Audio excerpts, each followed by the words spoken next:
लालच का कुआं। पुराने समय की बात है। एक गांव था जहां हरियाली तो बहुत थी, लेकिन पानी की बहुत किल्लत थी।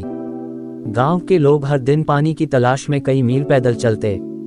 खेत सूख रहे थे और जानवर प्यास से मरने की कगार पर थे। गांव के मुखिया ने सबको इकट्ठा किया और कहा, हमें पानी के नए स्रोत की खोज करनी होगी, वरना हमारा गांव बर्बाद हो जाएगा। गांव का एक ईमानदार और परिश्रमी व्यक्ति रमेश इस समस्या का हल खोजने के लिए तैयार हुआ। वह बोला, मैं किसी भी हालत में पानी का इंतजाम करके लौटूंगा। रमेश ने अपनी यात्रा शुरू की।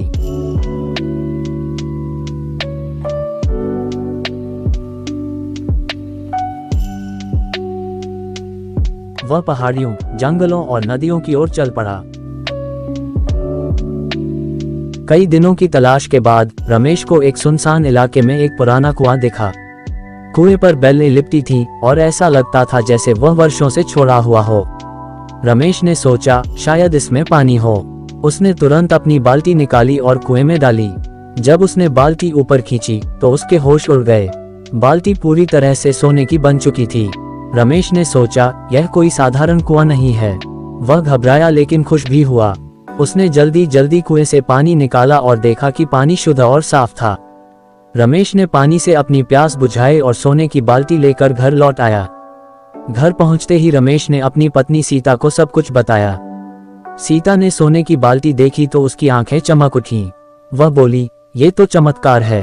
अगर यह कुआं हमारी जरूरतें पूरी कर सकता है तो हमें इसका लाभ उठाना चाहिए। रमेश ने उसे चेताया, ये कुआं साधारण नहीं है, हमें इसे केवल पानी के लिए इस्तेमाल करना चाहिए। लेकिन सीता के मन में लालच आ चुका था। अगले दिन सीता ने रमेश से छिपकर कुएं के पास जाने का निश्चय किया।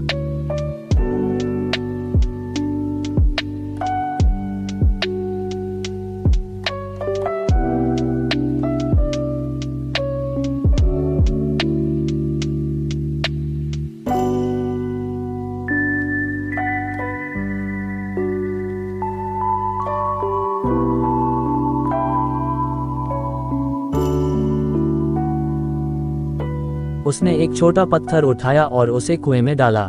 जैसे ही उसने पत्थर को वापस निकाला, वह भी सोने का बन चुका था। सीता की खुशी का ठिकाना नहीं रहा। वह मन ही मन सोचने लगी, अगर छोटे पत्थर को सोने में बदल सकती हूँ तो बड़े पत्थर से और भी ज्यादा सोना मिलेगा। उसने पात्र को कुएं में डाला, लेकिन इस बार उसका संतुलन बिगड़ गया। वह कुएं में गिर पड़ी। जैसे ही वह कुएं में गिरी, एक गूंजती हुई आवाज सुनाई दी, लालच बुरी बला है। गांव वालों ने रमेश को ये सब बताते देखा, लेकिन अब सीता को बचाने का कोई उपाय नहीं था। कुआं गहरे रहस्यों से भरा था और जो उसमें गिरता वह फिर कभी वापस नहीं आता। सीता की मौत के बाद रमेश बहुत दुखी हुआ।